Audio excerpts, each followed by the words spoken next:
Chapter 8.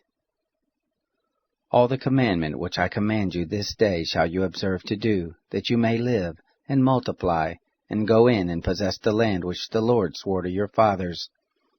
You shall remember all the way which the Lord your God has led you these 40 years in the wilderness, that he might humble you, to prove you, to know what was in your heart, whether you would keep his commandments or not.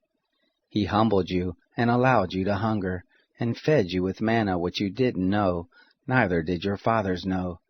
that he might make you know that man does not live by bread only, but by everything that proceeds out of the mouth of the Lord does man live. Your clothing did not grow old on you, neither did your foot swell these 40 years. You shall consider in your heart that as a man chastens his son, so the Lord your God chastens you. You shall keep the commandments of the Lord your God, to walk in his ways, and to fear him. For the Lord your God brings you into a good land, a land of brooks of water, of springs, and springs flowing forth in valleys and hills, a land of wheat and barley, and vines and fig trees and pomegranates, a land of olive trees and honey, a land in which you shall eat bread without scarceness, you shall not lack anything in it, a land whose stones are iron, and out of whose hills you may dig copper.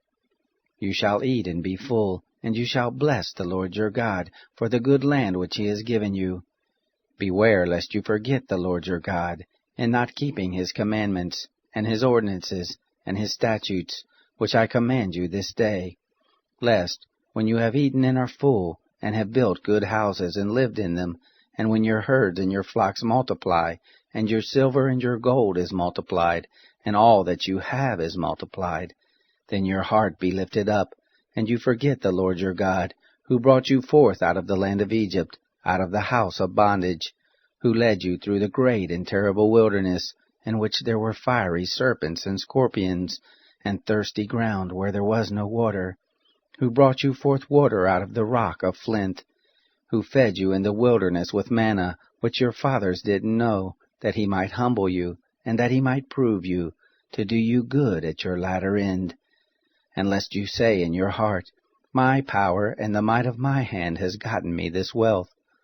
But you shall remember the Lord your God, for it is he who gives you power to get wealth, that he may establish his covenant, which he swore to your fathers, as at this day.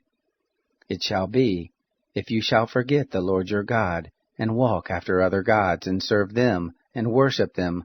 I testify against you this day that you shall surely perish.